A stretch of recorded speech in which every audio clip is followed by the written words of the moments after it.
Class 11-এর প্রিয় ছাত্রছাত্রীরা, দেখো উচ্চ মাধ্যমিক শিক্ষা সংসদ প্রদত্ত নমুনা প্রশ্নপত্র যেটা রয়েছে তোমাদের প্রশ্নবিচিত্রা সেকেন্ড সেমের, তার আমি সবগুলো তোমাদের মোটামুটি আমি করে দিয়েছিলাম। তো তোমরা প্লে লিস্ট থেকে যে তোমরা দেখে নাও। তোমাদের মনে হয় 6-এরটা হয়নি, তো 6-এরটা আমি করে দিচ্ছি। দেখো 6-এরটা কি দেওয়া আছে, 6-এর একটা নিচে প্রদত্ত 100 জন শিশুর উচ্চতার মধ্যমা থেকে গড় পার্থক্য নির্ণয় কর। মধ্যমা থেকে বলেছে, তাহলে এখানে এই ক্ষেত্রে দুটো কোশ্চেন আছে, একটা মধ্যক থেকে একটা মধ্যমা থেকে। এখানে বলেছে মধ্যমা থেকে গড় পার্থক্য নির্ণয় করতে হবে। দেখো এই অঙ্কটা দেখে নিয়েছো, যা যা অঙ্ক দেওয়া আছে তো একদম দেখো সেম কোশ্চেন, কিন্তু তোমাদের এটা এসএনদের বইতে দেওয়া আছে। আমি দেখিয়ে দিচ্ছি। দেখো এই যে অঙ্কটা দেখো, নিচের প্রদত্ত শিশুর উচ্চতা একটা মধ্যক থেকে দেওয়া আছে, একটা মধ্যমা থেকে, তোমরা দুটোই দেখে যাবে। এখানে দেওয়া আছে এটা কোশ্চেনটা, সেটা মধ্যমা থেকে, ঠিক আছে। কাজে এই মধ্যমা থেকে গড় পার্থক্য নির্ণয় করে যেটা, সেটা হচ্ছে এই 2-এর দাগেরটা। দেখো এখানে অঙ্কটা দেওয়া আছে, কি দেওয়া আছে, উচ্চতা আর শিশু সংখ্যা, সেম অঙ্ক একদম সেম ডাটা দেওয়া আছে। তাহলে দেখো মধ্যমা থেকে গড় পার্থক্য নির্ণয়ের গণনা করে। তাহলে এখানে কি করব, উচ্চতা দেওয়া আছে, যা যা দেওয়া আছে উচ্চতা লিখে দিলে। এখানে এই যে উচ্চতা আর শিশু সংখ্যা আছে, তাই তো। তাহলে উচ্চতা ওগুলো লিখছি 60, 61, 62 ইঞ্চিতে দেওয়া আছে। 60, 61, 62 এগুলো ইঞ্চিতে লিখে দিলাম। তারপরে কলামে দেখো কি করছি, শিশু সংখ্যা বা পরিসংখ্যা। এটাই শিশু সংখ্যা যেটা, সেটাই হচ্ছে পরিসংখ্যা। তো পরিসংখ্যাগুলো লিখলাম 2, 0, 15, 29 পরপর করে কলামে লিখে নিলাম, ঠিক আছে। আচ্ছা এখানে দেখো এবারে কি করব, ক্রমযৌগিক পরিসংখ্যা। ক্রমযৌগিক পরিসংখ্যা যেটা, সেটা বের করব। ক্রমযৌগিক পরিসংখ্যা মানে এখানে যোগ করবো 2, 2 সোজা 2। ক্রমযৌগিক মানে যোগ করে যাবে, 2 + 0 2। তারপর দেখো এই 2 এর সাথে 15 যোগ করলে 17, 17 সাথে 29, 46, তাই তো। তারপরে দেখো 46 সাথে 25, 71, এরকম করে যোগ করে গেলাম ক্রমযৌগিক পরিসংখ্যা। আচ্ছা এইবার দেখো কি করব, মধ্যমাটা বের করতে হবে। মধ্যমাটা কি হবে, ক্রমযৌগিক পরিসংখ্যা যেগুলো দেওয়া আছে, দেখো শেষে কত হলো, 97 + 3 100, এই যে 100টা, বা এখান থেকে তোমরা যোগ করে দেখতে পারো 100 আসবে টোটাল যেটা, ঠিক আছে। 100 সমান বড় এন, তাহলে কি করবো, 100/2 করবো আগে আমরা। মধ্যমা যেটা 100/2 করলাম, দেখো n/2 সমান 50, তাই তো। তাহলে পরিসংখ্যার মান, ক্রমযৌগিক পরিসংখ্যার মান ঠিক n/2 + 50 থেকে বড়। এবার দেখবো আমরা এখানে যেটা লেখা আছে, n/2 করলাম, কত এলো 50, এলো 100/2 সমান 50। 50 থেকে বড় দেখবো কোনটা আছে, প্রথম যে সংখ্যাটা, প্রথম যে সংখ্যাটি 50 থেকে বড়। দেখো এগুলো সব 2 আছে, 2, 17, 46, 71। এই 71টা দেখো 50 থেকে বড় ফার্স্ট সংখ্যা, তাই তো। তাহলে 71-এর যে করসপন্ডিং যেটা এটা আছে উচ্চতা, সেটা আমরা নেবো। 71 নিলাম। 71-এর পাশাপাশি দেখো কি আছে, এখানে পরিসংখ্যা হচ্ছে 25, আর যে ইঞ্চিতে যে উচ্চতার দেওয়া রয়েছে, ওই মধ্যমার মানটা হবে 64। বোঝা গেল, এখানে 64 দেওয়া আছে উচ্চতা। তাহলে এই 64টা দেখো পরের কলমে কি করেছি, xi - 64, মানে xi মানে মধ্যমা যেটা করেছি, মধ্যমা 64 বেরিয়েছে। তাহলে x এর থেকে 64 বাদ দেবো, আর পুরোটা ভ্যালুটা হবে মডের মধ্যে, মানে মাইনাসে এলো, মাইনাসটা নেবো না। তাহলে দেখো এখান থেকে সেটাই বাদ দিয়েছি 60, x এর ভ্যালুগুলো 60, এখান থেকে 64 বাদ। দেখো কত আসছে, 60 - 64 হবে -4, কিন্তু মডের মধ্যে আছে সেই জন্য 4, ঠিক আছে। 61 - 64 3, তাই তো, মডের মধ্যে আছে -3, সেই জন্য 3 হবে। 62 - 64 এটা কত হবে 2, মানে জাস্ট বিয়োগ করে অন্তর ফলগুলো, সেগুলো ডিফারেন্সগুলো লিখে দিলাম। আর মডের জন্য মাইনাসগুলো নেবো না, খালি ডিফারেন্সগুলো নেবো, 2 ভ্যালুটা নেবো খালি।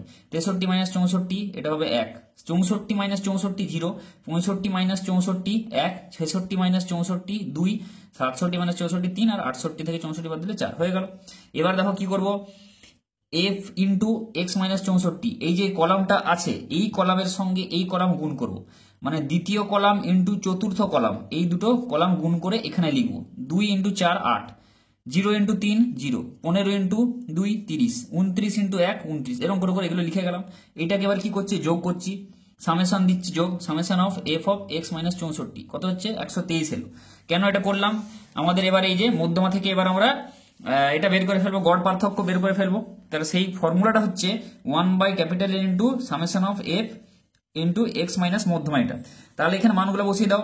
n এর মান কত দেখো 100, যেটা টোটাল যে পরিসংখ্যাটা, যেটা টোটাল যে পরিসংখ্যা, যেটা ক্রমযৌগিক পরিসংখ্যা বা টোটাল যে যোগ করে যেটা এসছে 100, আর summation of f of x minus 64 এটা কত 123।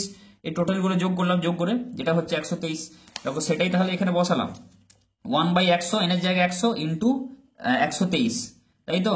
তাহলে 123কে 100 দিয়ে ভাগ করলাম, আসবে 1.23 ইঞ্চি। তাহলে এটাই হবে গড় পার্থক্য মধ্যমা থেকে, ঠিক আছে। এখানে মধ্যমা থেকে বলা আছে, মধ্যমা থেকে বের করে ফেললাম। আর মধ্যক থেকে যেটা দেওয়া রয়েছে, তোমরা এই টাইপের অঙ্কগুলো দেখে রাখবে, ঠিক আছে। এখান থেকে মধ্যক থেকেও কিন্তু দিয়ে দিতে পারে এই টাইপের অঙ্ক দিয়ে, ঠিক আছে। মধ্যক মধ্যমা এই দুটো কিন্তু তোমরা এখানে দেখে রাখবে।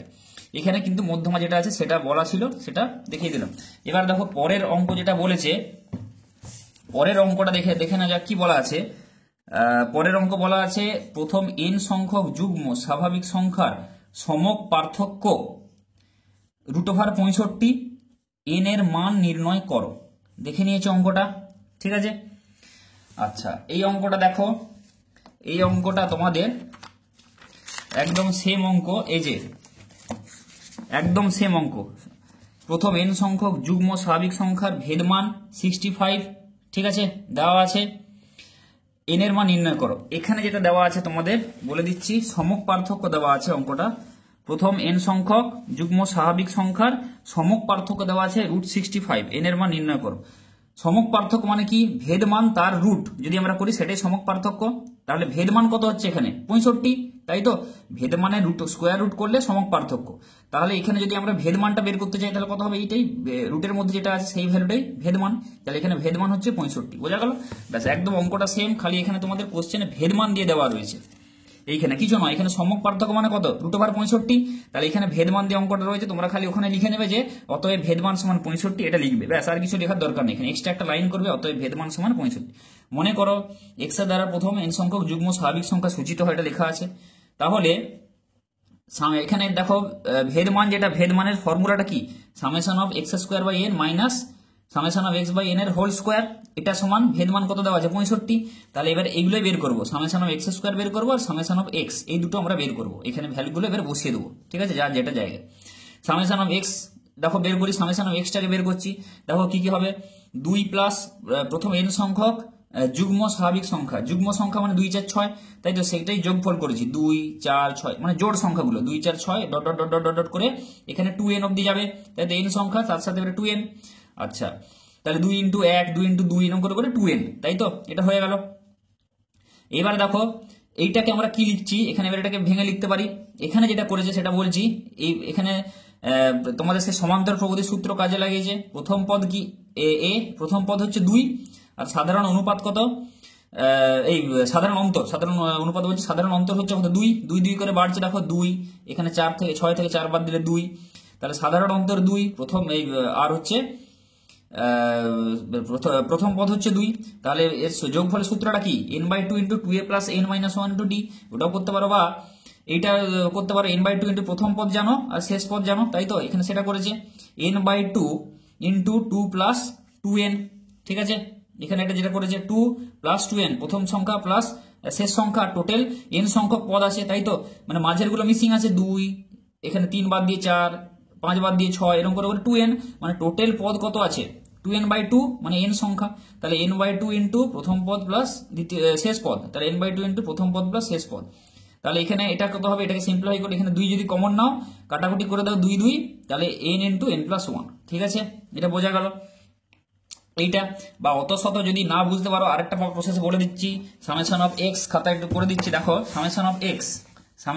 (x) সমান কত, 2 + 4 + 6 প্লাস ডট ডট ডট করে প্লাস 2n, এটা দেওয়া আছে। এখান থেকে 2 কমন নিয়ে নাও, কত হবে, 1 + 2 + 3 প্লাস ডট ডট ডট করে প্লাস n সংখ্যক পদ। প্রথম n সংখ্যক যে আছে, প্রথম n সংখ্যক পদের মানে 1 থেকে শুরু করে প্রথম n সংখ্যক পদের যোগফল কত হয়, আমরা জানি, সেই সমান্তর প্রকৃতিতে পড়েছি, n × n + 1/2, এটা হয়, তাই তো, ব্যাস এই সূত্রটা লিখলাম, ব্যাস। এবার 2 2 কেটে দাও, তাহলে কত আসছে, n × n+1, ব্যাস, যেটা সুবিধা হবে তোমরা সেটা করবে। দেখো n × n+1 এখানে চলে এলো, বোঝা গেল। আচ্ছা তাহলে সেটাই এখানে করেছে, n × n+1, n × n+1। এবার দেখো, এবং এবার কি করবো, x² বের করবো, (x²) যেটা আছে এইটা বের করবো, মানে কি প্রত্যেকটা স্কোয়ার করবো, 2 স্কোয়ার, তাই তো, plus 4 square plus 6 square dot dot করে 2n এর হোল স্কোয়ার করলাম। এবার কি করেছে দেখো, 4টাকে কমন নিয়েছে, মানে 2 স্কোয়ারকে কমন নিয়েছি, 2 স্কোয়ারটাকে কমন নিলে প্রথম পদ কি হবে, 1, মানে 1 স্কোয়ার। আচ্ছা পরের পদ কি হবে, 2 স্কোয়ার, তাই তো, তারপর 3 স্কোয়ার, এরকম করে করে n স্কোয়ার। বা এইভাবে ভাবতে পারো, যদি একটু ভাবতে কষ্ট হয়, এখান থেকে আগে সিম্পলিফাই করে নেবে রাফে, 4 + 16 + 36, এরকম করে 6 6 36, 4 4 16, এরকম সিম্পলিফাই করে নিলে, তাহলে 4 থেকে এখানে 4 থেকে 4 কমন নিচ্ছি, মানে 1 পড়ে থাকবে, মানে সেটাকে লিখতে পারি 1 স্কোয়ার।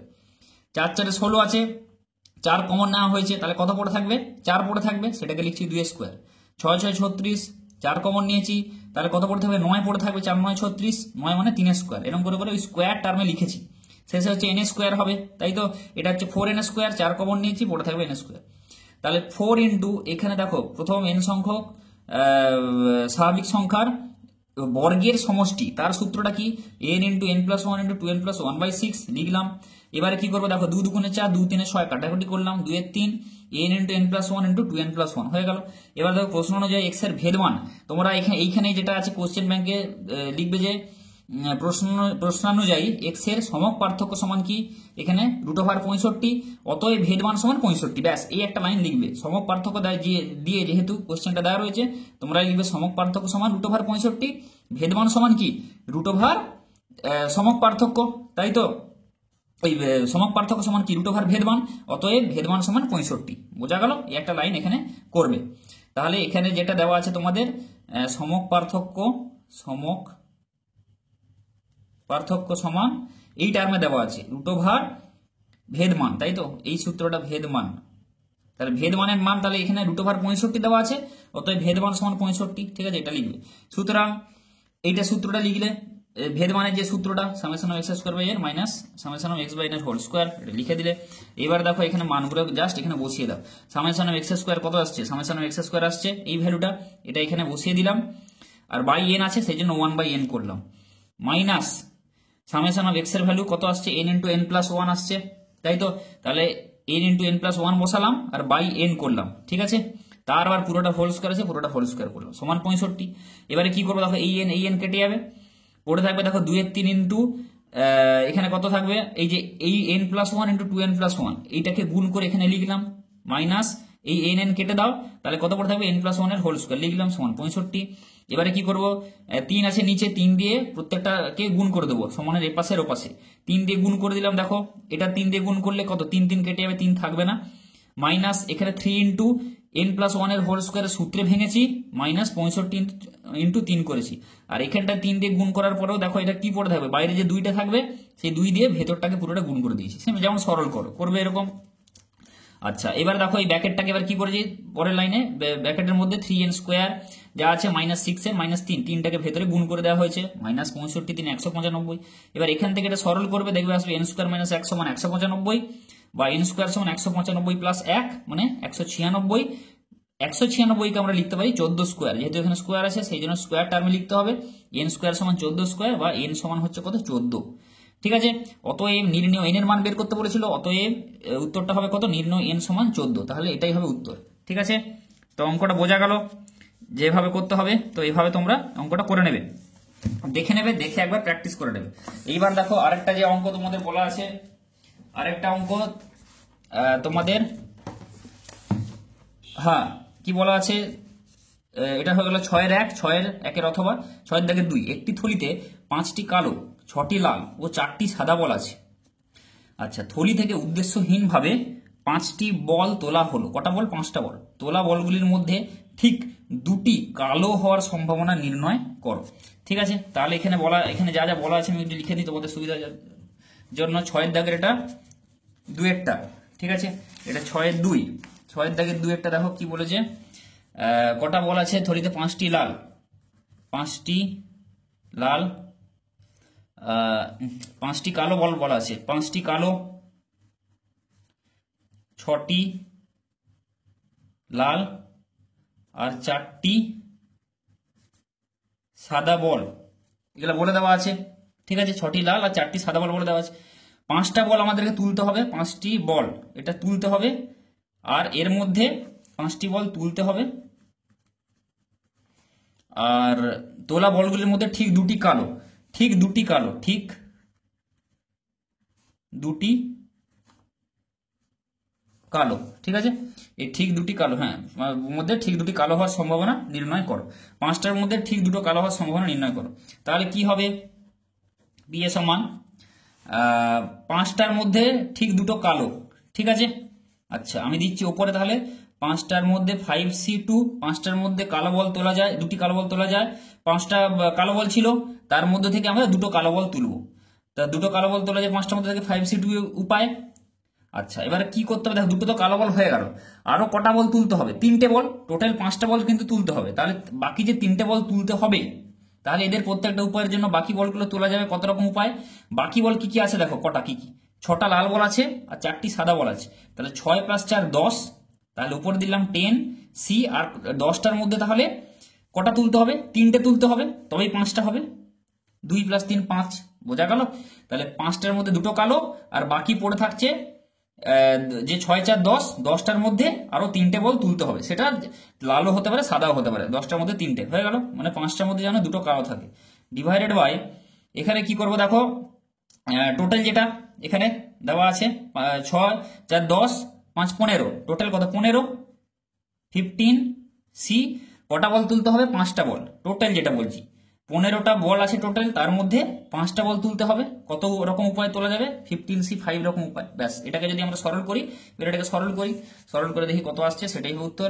তাহলে 5, এখানে লিখো 5 ফ্যাক্টোরিয়াল বাই 5 - 2, মানে 3 ফ্যাক্টোরিয়াল ইন্টু 2 ফ্যাক্টোরিয়াল, এটা হয়ে গেল, ইন্টু উপরে দাও 10 ফ্যাক্টোরিয়াল বাই 10 - 3, মানে 7 ফ্যাক্টোরিয়াল ইন্টু 3 ফ্যাক্টোরিয়াল। যে ফ্যাক্টোরিয়ালের যে সূত্রটা তোমাদের রয়েছে সেই অনুযায়ী লিখে ফেললাম। এবারে নিচে দেখো 15 ফ্যাক্টোরিয়াল, এই 15 ফ্যাক্টোরিয়াল বাই 15 - 5, মানে 10 ফ্যাক্টোরিয়াল ইন্টু 5 ফ্যাক্টোরিয়াল, এটা লিখলাম, ঠিক আছে। আচ্ছা, এবার উপরে সরল করো, উপরে কি করব, 5 × 4 × 3 ফ্যাক্টোরিয়াল অব্দি যাবো। বারবার বলেছি বড় যেটা তার সেটা অব্দি যাবো, 3 ফ্যাক্টোরিয়াল বড় আছে এত অব্দি গেলাম, আর ইন্টু 2 ফ্যাক্টোরিয়াল, মানে 2 × 1, তাই তো, মানে দুইটাই লিখলাম।